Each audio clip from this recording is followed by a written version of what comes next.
अपने पसंदीदा शो के फुल एपिसोड देखने के लिए अभी डाउनलोड करें दंगल प्ले ऐप।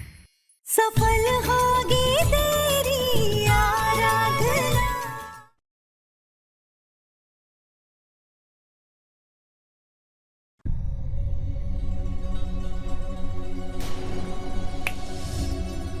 क्या हुआ?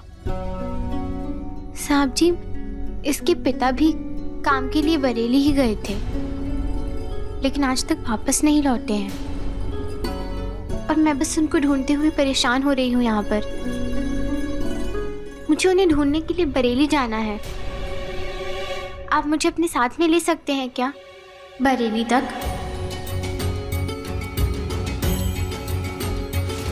और आप तो वहाँ बहुत लोगों को जानते भी होंगे ना, तो मेरे लायक अगर कोई काम होगा तो।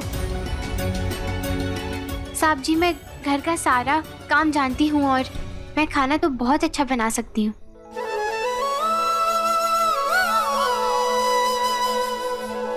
ठीक है, तुम साथ चल सकते हो, देखते क्या कर सकते हो। तू एक दिया जलती है जो हो जाती है रोशनी। तू एक दुआ। बप्पा का त्योहार है, खुश होना चाहिए।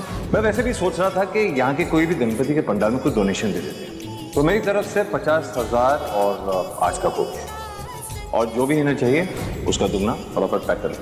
तेरी साधना कभी टूटे ना तेरा ये सपना। सफल होगी तेरी आराधना। सफल होगी तेरी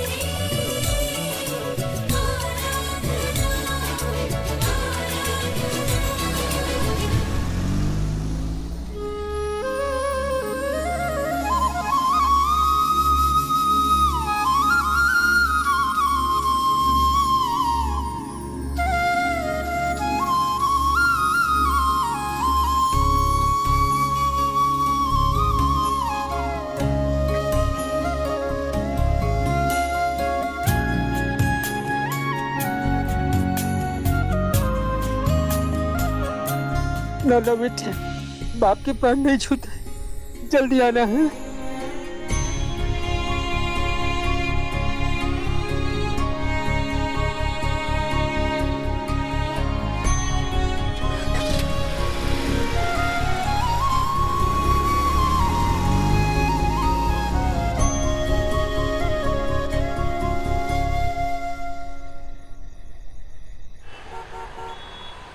पूजा की सारी तैयारी हो गई है दीदी जी। चलो अच्छी बात है। और पार्टी की? हाँ, उसका भी सारा इंतजाम हो गया है। सुन सिंपल, तू ना एक काम कर, तू ना यहाँ आ जा। अरे मेरे बड़े भैया है ना, मेरे जेठ जी माधव दास, वो ना अपने दुख के वनवास से बाहर निकल गए हैं और आज तो घर से भी बाहर निकले हैं।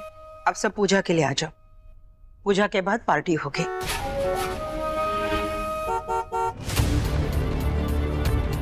लगता है बड़े मालिक आ गए।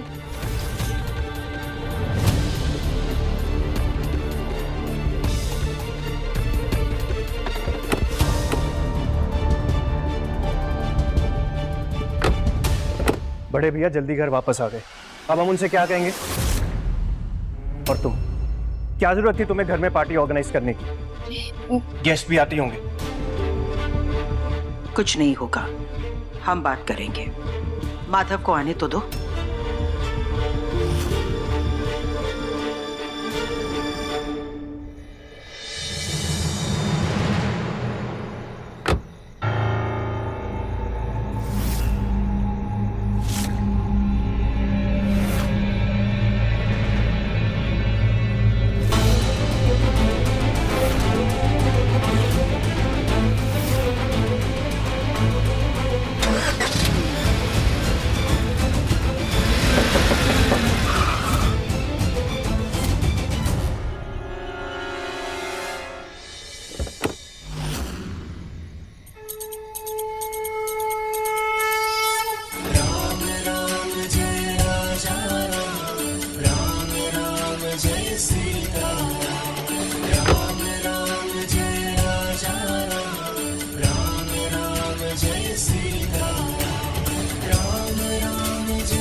तुम्हारे भैया तो खिलाड़ी निकले। आज ही दुख का वनवास खत्म हुआ और सुख का महारस खोज लाए और साथ में बच्चा भी ले आए। वाह वाह, क्या बात है।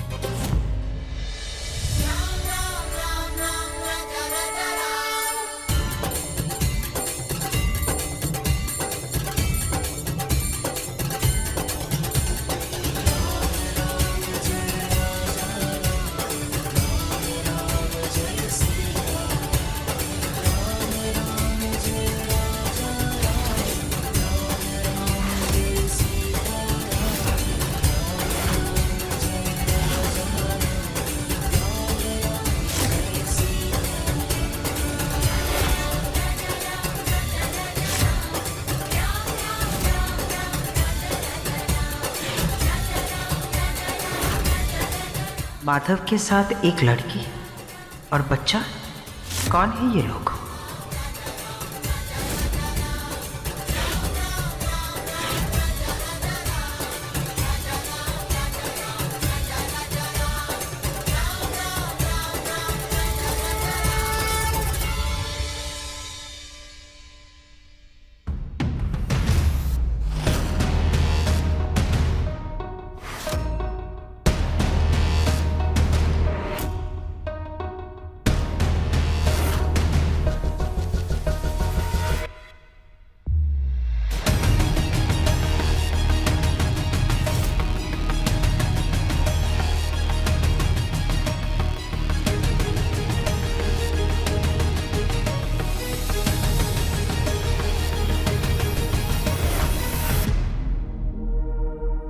वो माधव, हमने सोचा कि उस हादसे को 1 साल से ऊपर हो गया तो क्यों ना हम वो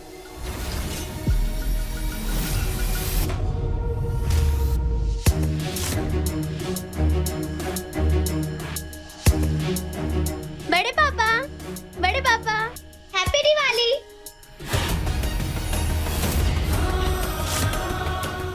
काया,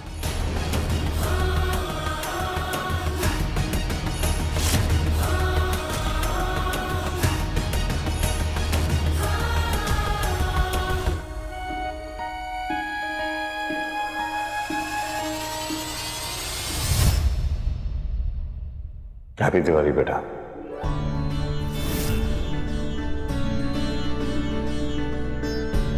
जो भी कर रहे हो कंटिन्यू रखो।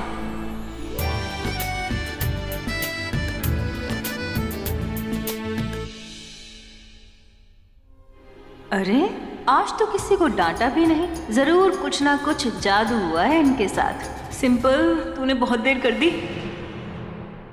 बड़े मालिक, अब आप आ ही गए हैं तो हर साल की तरह आरती कर लीजिए।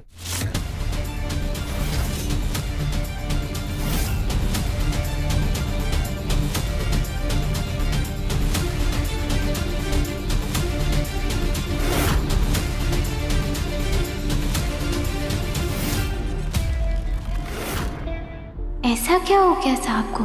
भगवान की आरती भी नहीं की। पहले तो अब ये कौन मैडम साथ में आई है?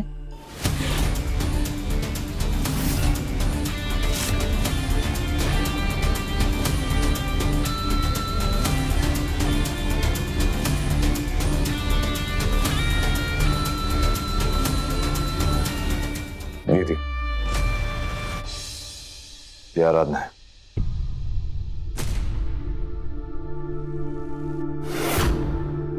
इसे 7 क्वार्टर्स में रहने के लिए जगह दे दो और जो भी काम है इसे बता देना। और हाँ, इसे और इसके बच्चे को जो भी चाहिए मिल जाना चाहिए।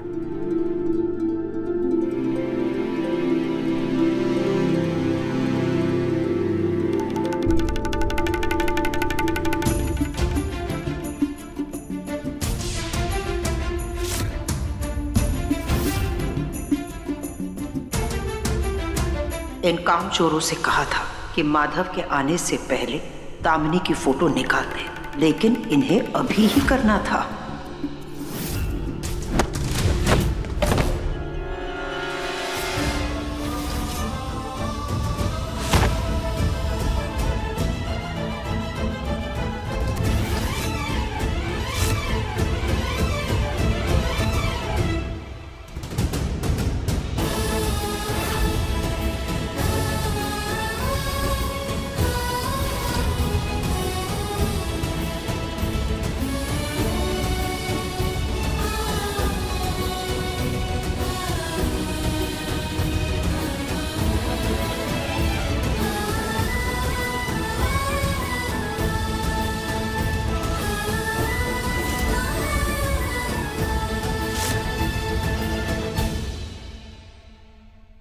माधव,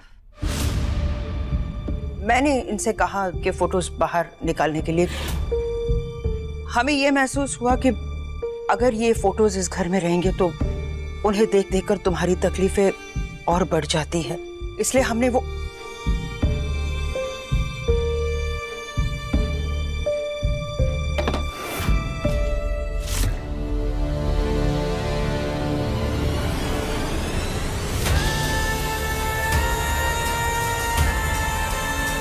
किसका फोटो है ये जिसे देख के साहब को तकलीफ होती है?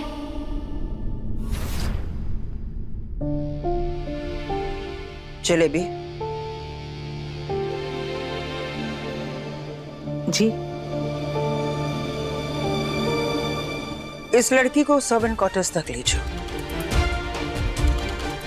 अरे चलो चलो, दिवाली पार्टी शुरू करते हैं, चलो।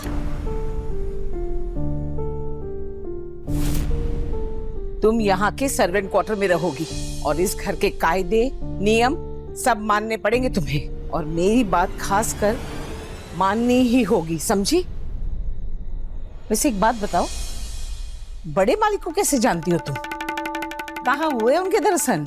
दरअसल मैं साहब जी को मुंबई में मिली थी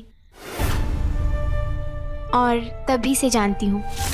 साहब तुम्हें मुंबई में मिले तो तुम यहाँ बरेली में क्या कर रही हो? वो मैं यहाँ काम की तलाश में आई थी और मुझे बडाउन में साहब जी मिले। मैंने उन्हें अपनी मजबूरी बताई तो वो अपने साथ यहाँ लेकर आ गए।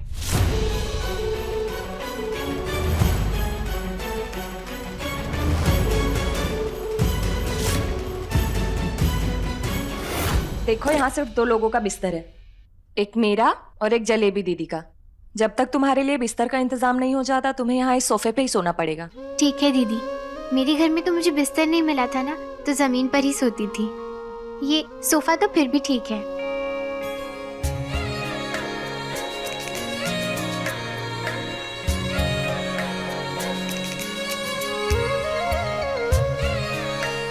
वैसे चंदा दीदी, एक बात पूछूं आपसे? हाँ पूछो। जब मैं साहब से मुंबई में मिली थी तब तो वो ऐसे बिल्कुल भी नहीं थे।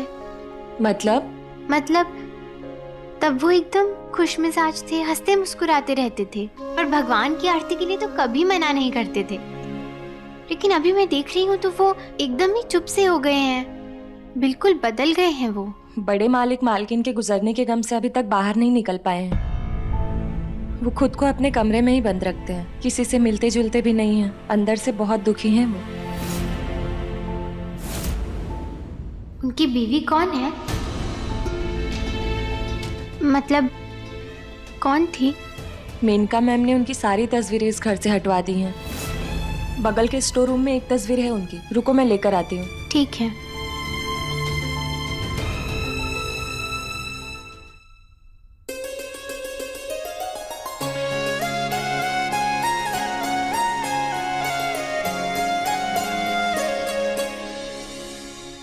ये देखो बड़ी मालकिन की तस्वीर।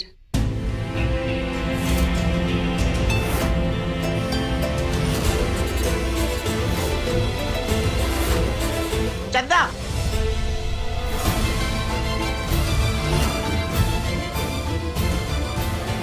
तुमने फिर से मालकिन के मरने का जिक्र शुरू कर दिया। और फिर ये तो बाहर की लड़की है, इसके सामने ये सब बातें करने का क्या मतलब है? पता नहीं कब तक रहेगी यहाँ। ये तस्वीर वहां रखो और चलो, मेहमान आने वाले हैं, बहुत काम है। जी दीदी। जलेबी जी, आप मुझे भी कोई काम दे दीजिए ना करने के लिए। अभी मैं तुम्हें ठीक से जानती नहीं हूँ, इसीलिए घर के अंदर आने नहीं दे सकती, समझ गई? अच्छा 1 मिनट रुको।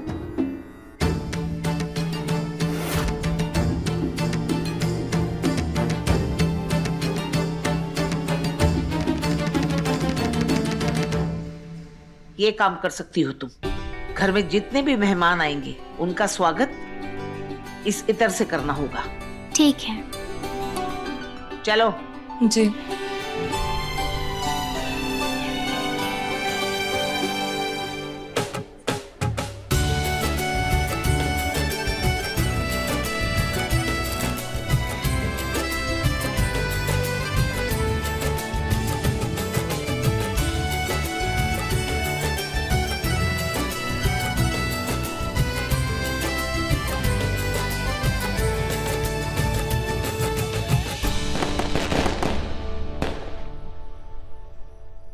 मुझे ना लगता है कि बच्चा माँ के पेट के अलावा उसके दिल में भी पलता है, और मुझे हमारा बच्चा मेरे दिल में महसूस हो रहा है। तुम्हें अगर इस बच्चे में कोई इंटरेस्ट नहीं है ना, मैं ये सब अकेली भी कर सकती हूँ, लेकिन मैं खुशखबरी लिए बगैर यहाँ से नहीं जाऊंगी।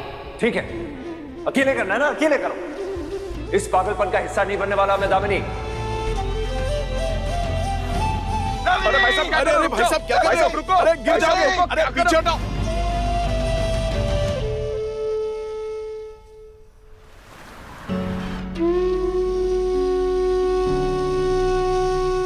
माधव,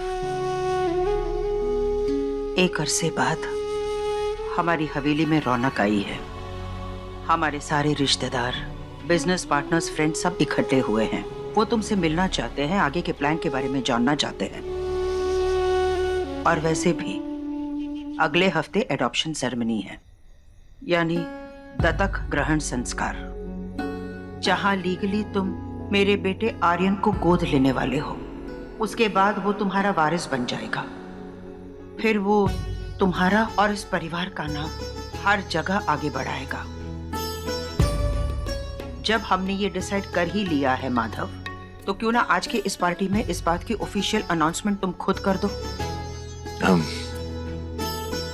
I'm really sorry दीदी, लेकिन मैं किसी भी पार्टी का हिस्सा नहीं बन सकता। देखिए, अगर आपको ये मौके पे अनाउंसमेंट करनी है, बेशक कीजिए, मुझे कोई प्रॉब्लम नहीं है। हमारी फैमिली और आर्यन के लिए जो सही है, आप वो फैसला ले सकती हैं। अच्छी लगनी है आप। लेकिन Madhav,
Banjara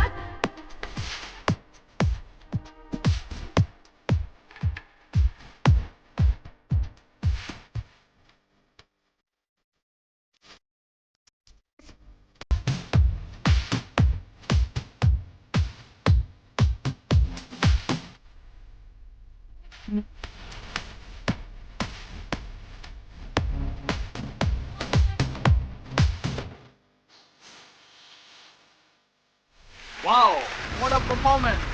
One more. Wow, wonderful. Once more. वैसे एक बात कहूँ, कहो। मुझे तो ना सोच कर भी चक्कर आ रहा है कि आखिर बड़े भैया ने ये चक्कर चलाया कैसे होगा। कैसा चक्कर? अगर थोड़ी बहुत मैथ पड़ी है ना, तो जरा गिनकर देखो, बड़ी जेठानी जी को गुजरे हुए कितने महीने हुए, और ये जो नई नौकरानी आई है, इसका बच्चा कितने महीने का है। अरे हो ना हो, मुझे तो लगता है बड़े भैया का पहले से ही कोई चक्कर था। क्या बकवास कर रही हो तुम डिम्पल? डिम्पल, मजाक करने की बिना एक हद होती है। तुम अच्छी तरह से जानती हो भैया कितने अच्छे और साफ दिल के हैं। वो सिर्फ एक गरीब मजबूर लड़की की हेल्प कर रहे हैं। अच्छा, कितनी घटिया सोच है तुम्हारी। डिस्गस्टिंग, शर्म आनी चाहिए तुम्हें। अरे लो जी, मैंने तो सच ही कहा था। मैं तेरे पापा के शहर में आ गई हूँ विनायक। अब मैं बहुत जल्दी उन्हें ढूंढ लूंगी। पापा के आशीर्वाद से हमें रहने के लिए ये घर भी मिल गया है। तू बहुत जल्दी उनसे मिलने वाला है। अब ना तू आराम से सो जा, ठीक है?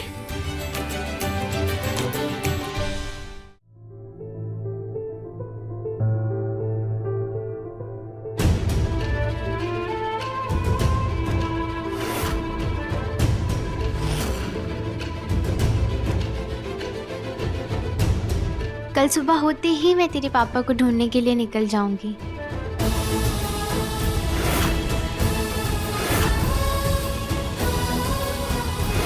ये मेरी निशानी तुम्हारे पास रहेगी जब तक हम फिर मिलते हैं।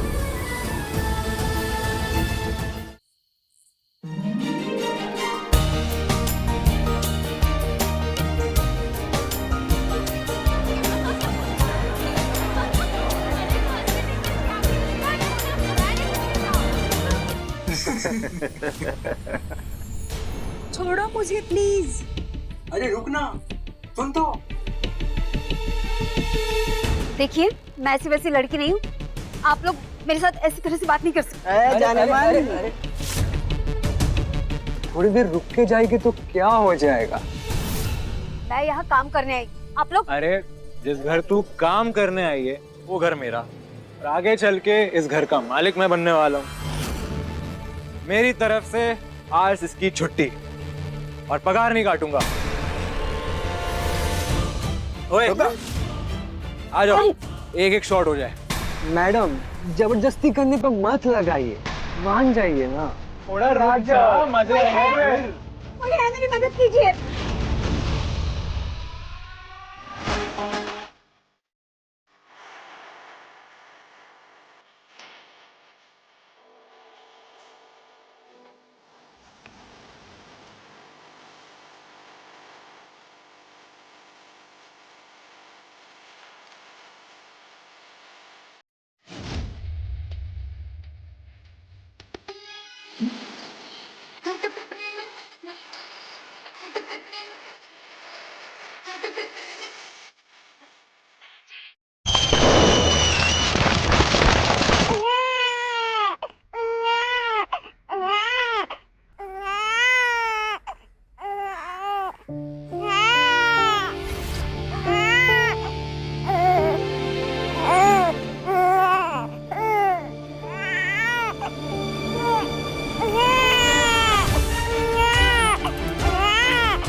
आज की पार्टी तू कभी नहीं भूलेगी। पैसे भी मिलेंगे और मजे भी।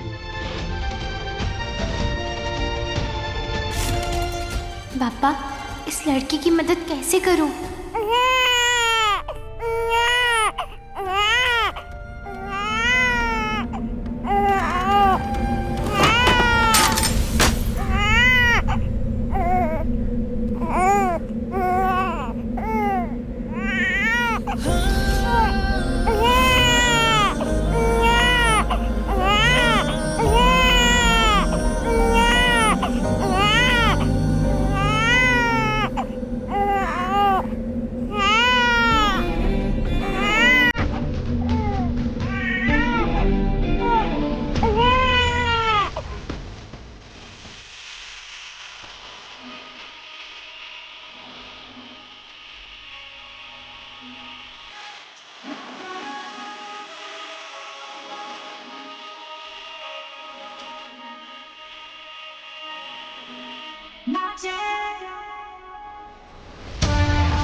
ए रोक उसको।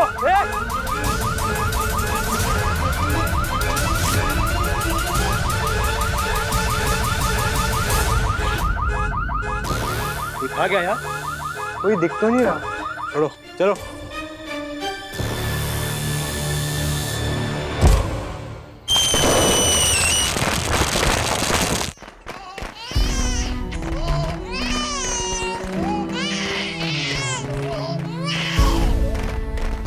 बच्चे को ऐसे कोई छोड़ के जाता है क्या? ये आराधना कहाँ चली गई? आराधना!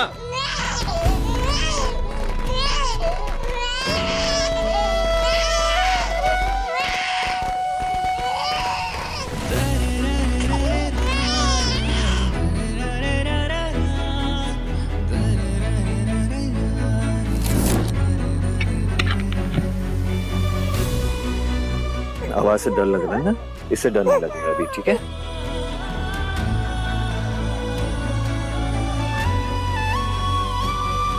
ये आराधना बच्चे को ऐसे छोड़ के कहाँ चली गई?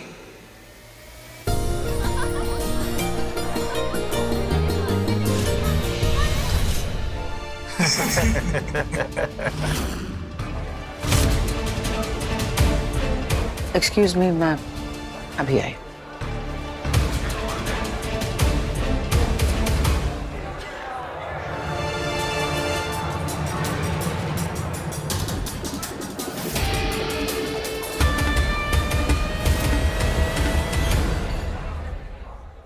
तुम अपने दोस्तों के साथ क्या कर रहे थे? हम तुम्हें यहाँ सबसे मिलवाना चाह रहे थे और तुम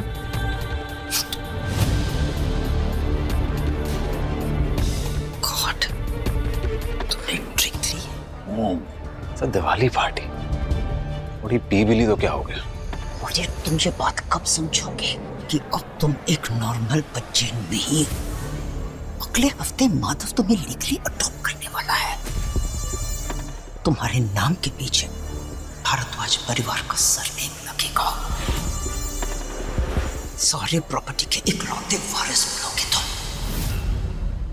हम यहाँ तुम्हारे लिए इतनी मेहनत कर रहे हो और तुम होगे।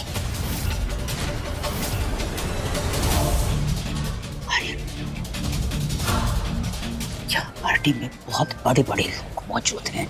हमारे रिश्तेदार भी हैं और हमारे बिजनेस पार्टनर्स भी हैं। और आज इस पार्टी में तुम्हारे अडॉप्शन का अनाउंसमेंट होने जा रहा है। उसके बाद लोग तुमसे मिलना चाहेंगे, तुम्हारे कांटेक्ट में रहना चाहेंगे। और तुम इस घर से बाहर शराब के नशे में पार्टी कर रहे हो। यूजलेस कहीं के।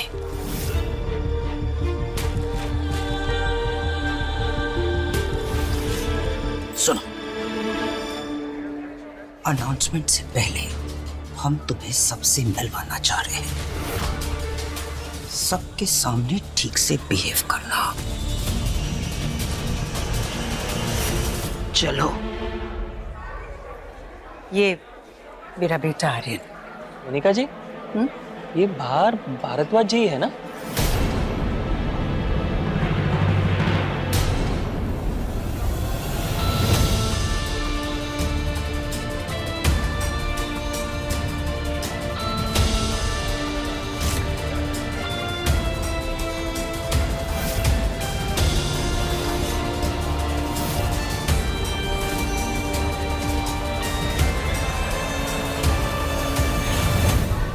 माधव जी को हमने पिछले 1 साल से नहीं देखा। और ये बच्चा किसका है उनकी गोद में?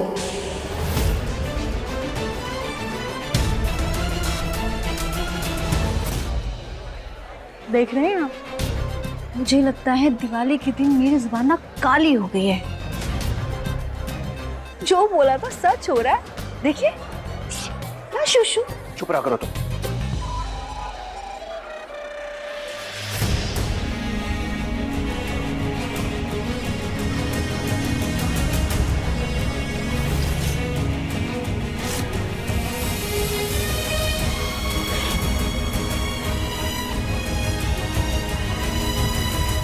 साहब जी, आप मेरे बच्चे को, आप क्यों खामखा परेशान हुए? मुझे माफ करना, आपको मेरे बच्चे को सुलाना पड़ा। कैसी लापरवाह माँ हो तुम? तुम्हें पता नहीं कि दिवाली के दिन पटाखे और धुएं से बच्चे को दिक्कत होगी, और ऐसे ही छोड़ के चली गई। कोई निगरानी भी नहीं रख रहा था उस पर। कम से कम किसी से मदद मांग लेती। क्या करने?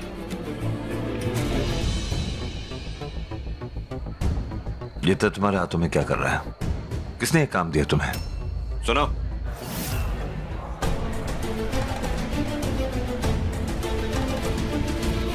इतने टाइम से यहाँ काम कर रही हो, तुम्हें इतना नहीं पता कि किसको क्या काम देना है?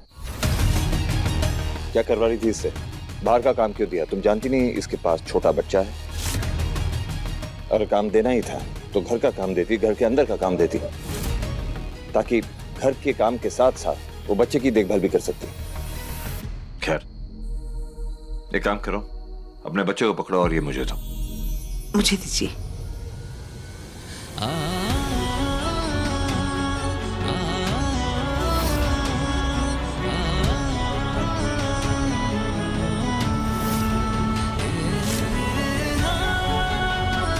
कल के कल ही बच्चे को घुमाने के लिए गाड़ी का इंतजाम करो। जी।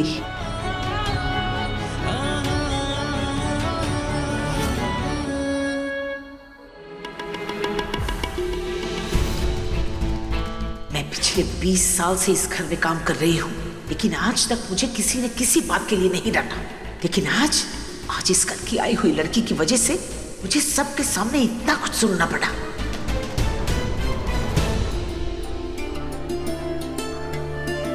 अरे माधव जी आ गए। काफी दिन बाद दिखे माधव जी। हाँ चलिए मिलते हैं इनसे।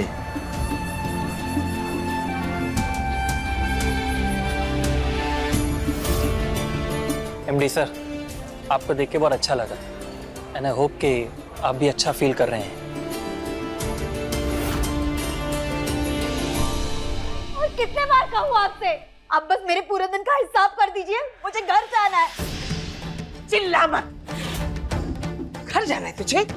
यहाँ काम कौन करेगा? पार्टी के बाद जो सारा सामान समेटना है वो कौन करेगा? वो आप चाहे किससे भी करवा लीजिए, मुझे अब यहाँ काम नहीं करना है। आप बस मेरा हिसाब कर दीजिए। जब तुझे काम ही नहीं करना है तो हिसाब किस बात का? बोल। ये तो अच्छा है मैं आपसे ज्यादा पैसे नहीं मांग रही, वरना मेरे साथ जो इस घर में हुआ है। चुप हो जा। धमकी दे रही है तू मुझे? जलेबी को धमकी? इतनी हिम्मत हो गई तेरी? एक पैसा नहीं मिलेगा तुझे। निकल यहाँ से, निकल जा। अब मैं भी देखती हूँ तुम मुझे पैसे कैसे नहीं देती। मेरे साथ जो कुछ भी हुआ ना, मैं बाहर गेस्ट के सामने बताऊंगी। ए, सुन। अरे समझ में नहीं आता तुझे? हाँ?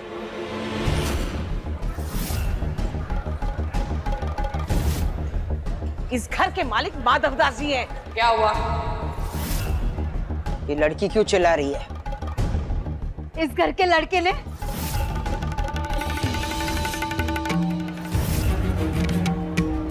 मेरे साथ जो कुछ भी किया ना, वो मैं माधव दास जी के सामने बताऊंगी।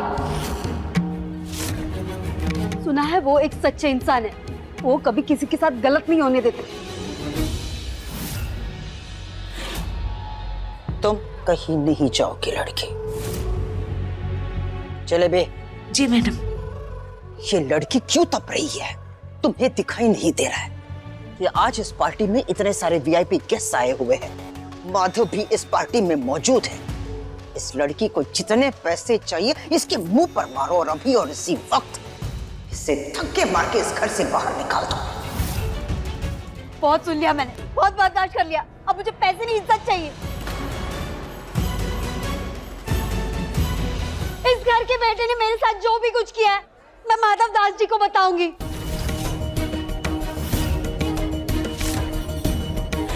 इस घर के बेटे आर्यन ने और उसके दोस्तों ने मिलकर मेरे साथ बदतमीजी की है।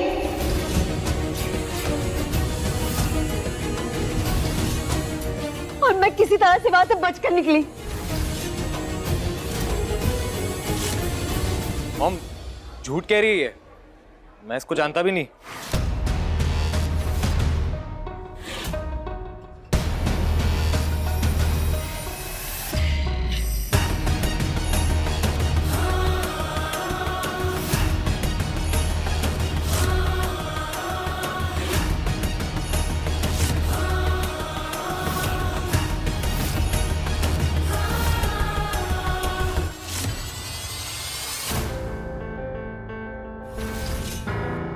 लड़की इस तरह चिल्ला क्यों रही है और रो क्यों रही है, और कौन किस पे इल्जाम लगा रहा है? कोई किसी पर इल्जाम नहीं लगा रहा है, बस गलत फहमी हुई है। वो बच्चों ने ड्रिंक्स ले ली थी तो, पर तुम्हें इसके लिए परेशान होने की कोई जरूरत नहीं है। Nothing serious. जब बात लड़की की इज्जत और शराब की हो तो गलतफहमी की गुंजाइश नहीं। गलती की गुंजाइश ज्यादा लगती है।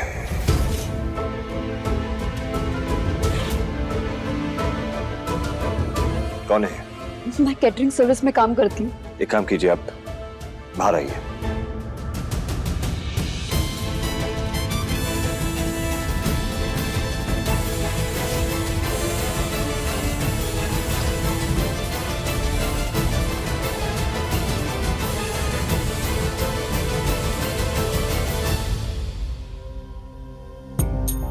मिस्टर पतिदेव, आप घर के हर तमाशे में पीछे क्यों रह जाते हैं? चलिए बाहर चलकर आतिशबाजी देखते हैं। वैसे भी सालों बाद इस घर का तापमान बढ़ा है और भगवान करे इस आग में तुम्हारी बहन के सारे सपने जलकर राख हो जाए। क्या शू शू? अरे जिसके दम पर वो हमें दबाने की कोशिश करती रहती है। अब चलो चलकर नजारे देखते हैं बाहर। आओ आओ।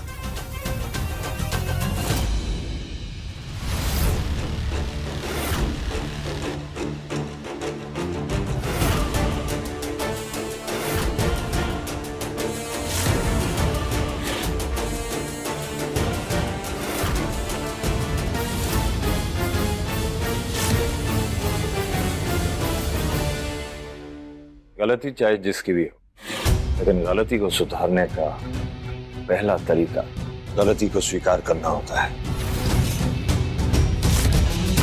सच सच बोलो आर्य, ऐसा कुछ हुआ था? सच कहोगे तो शायद मैं तुम्हें माफ कर दूं। बड़े मामा, वो मैंने कुछ नहीं किया। फ्रेंड्स ड्रिंक कर रहे थे, मैंने नहीं पी। वो लोग को शायद इससे कुछ बात करनी थी तो। पर ये ऐसा क्यों बोल रही है? मैंने कोई मिसबिहेव नहीं किया।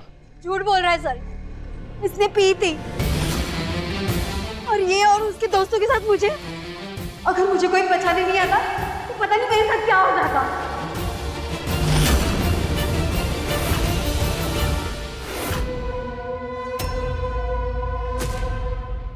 माधव, तुम आर्यन को बचपन से जानते हो। तुमने इसे पाल पोस के बड़ा किया है।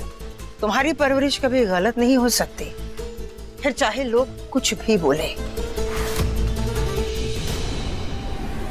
ये लड़की सिर्फ पैसों के लिए इतना बड़ा ड्रामा कर रही है। मैडम जी, पैसे इज्जत से ज्यादा नहीं होते। आज मेरे साथ जो कुछ भी हुआ ना, उसका गवाह है वो लड़की इसी घर में काम करती है। आज उसकी ड्यूटी एंट्री गेट पे है। आज उसी ने मेरी इज्जत बचाई है। हमारे घर में काम करने वाली लड़की? कौन है वो लड़के? आराधना। ये शायद आराधना की बात कर रहे हैं।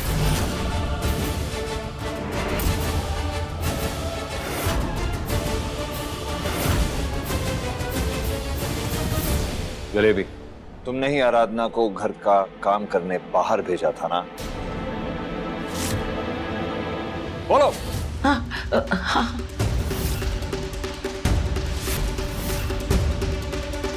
आराधना को लेकर आओ।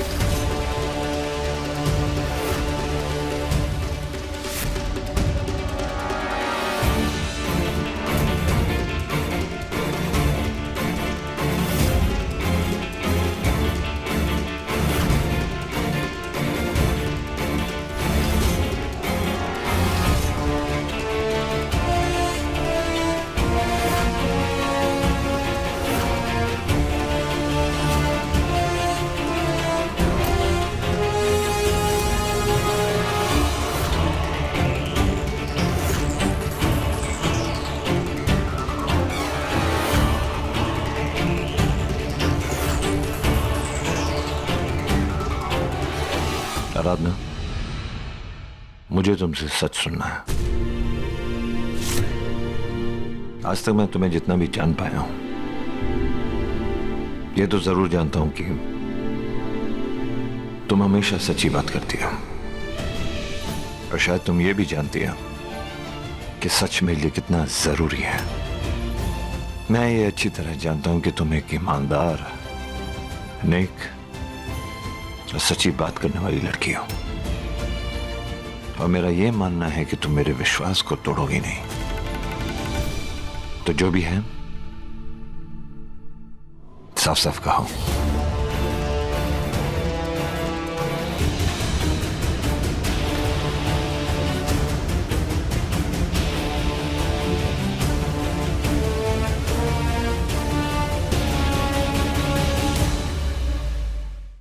देखो, घबराओ मत, मैं कह रहा हूं ना, बताओ।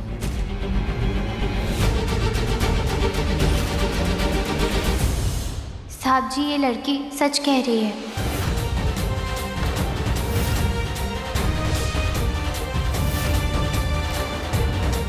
और मैंने ही बचाया है इसे इनसे और इनके दोस्तों से।